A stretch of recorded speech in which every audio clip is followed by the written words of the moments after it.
Israel, যুক্তরাষ্ট্র এবং Iran যুদ্ধের আপডেট নিয়ে চলে আসলাম। তবে আজকে একটা কথা বলি, ইরান যেভাবে আজকে একটা হুমকি দিয়েছে, এই হুমকি এতদিন দেয় নাই, কিন্তু আজকে হুমকি দিয়ে ফেলেছে। কিন্তু ইরান যদি তাদের দাবি না মানে তারা কি করবে সেই হুমকি দিয়েছে। সেই বিষয়ে যাওয়ার আগে বলে নেই, যারা এখনও আমার ফেসবুক পেজটি এখনও ফলো দেননি দ্রুত ফলো দেন, এবং ইউটিউব চ্যানেলটি যারা এখনও সাবস্ক্রাইব করেননি দ্রুত সাবস্ক্রাইব করেন। এবার আসেন বিস্তারিত বলি কোন বিষয়ে ইরান হুমকি দিয়েছে। আপনারা জানেন ইরান কিন্তু গতকাল থেকেই তারা 14টি শর্ত দিয়েছিল নতুন করে। পাকিস্তানের মাধ্যমে ইরান ইয়ারকে 14টি শর্ত তারা পাঠায়। সেই 14টি শর্ত কিন্তু তারা মানে নাই। ডোনাল্ড ট্রাম্প তার যে মনোভূত হয় নাই, তার পছন্দ হয় নাই, যে কারণে তারা মানে নাই। সে 14 শর্তের ভিতরে যুদ্ধ স্থায়ী সমাধান সহ এবং ইউরেনিয়াম নিয়ে কী হবে সেই বিষয়গুলো কিন্তু আছে। তারপরও তারা মানে নাই। এখন ইরান কি করবে? ইরানের সাবেক এক কমান্ডার, আইআরজিসির সাবেক কমান্ডার আজকে একটি বিবৃতি দিয়েছেন।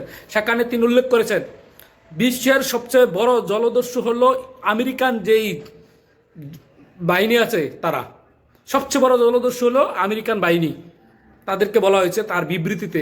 তিনি বলেছেন আমরা কিন্তু ইরান কিন্তু যুক্তরাষ্ট্রের বড় বড় যুদ্ধ বিমানগুলোকে ধ্বংস করেছে,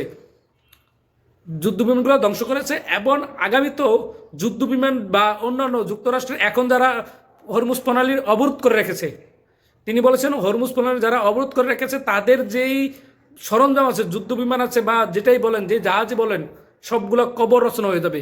কথাটা কি বলছে বুঝছেন? অবরোধ যেসব জলদস্যুরা করে রাখছে, অর্থাৎ আমেরিকার যেসব বাহিনী অবরোধ করে রাখছে, তাদের সবগুলো কবর রচনা করবে। কত বড় হুমকি দিছে! এমন বুকের পাঠা নিয়েই কিন্তু ইরান তাদের যুদ্ধ চালিয়ে যাচ্ছে। ইরান বলেছে যদি আপনারা 14টা শর্ত না মানেন তাহলে যুদ্ধ শুরু করে দেন।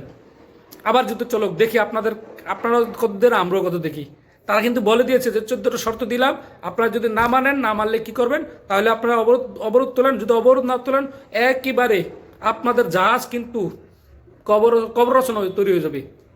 আজকের এই যে ইরানের যে সাবেক কমান্ডার মহসিন রাজি মনে হয় নামটা, তিনি কিন্তু তার বিবৃতিতে বলেছেন, বিভিন্ন মিডিয়াও কথা বলেছেন, নিউজও করেছেন। তবে ইরান কিন্তু খুব শক্ত অবস্থান তারা কিন্তু নিয়েছে। তারা কিন্তু অস্ত্রগুলো, মাটির ভিতরে যে অস্ত্রগুলো, সেগুলো এখন তুলতেছে। ইরানের কাছে যেসব অস্ত্রগুলো আছে তারা তুলতেছে, ড্রোনগুলো, মিসাইলগুলো, অত্যাধুনিক মিসাইল নিতেছে। তাদের মাধ্যমে এখন রাশিয়া বলেন, চীন বলেন, তাদেরকে সহযোগিতা করতেছে। রাশিয়া তো তাদের সামরিক সহযোগিতা করার প্রতিশ্রুতি দিয়েছেন। ডোনাল্ড ট্রাম্প যে বিপদে পড়ছে, ওই বিপদ থেকে সহজ হতে পারবেন না।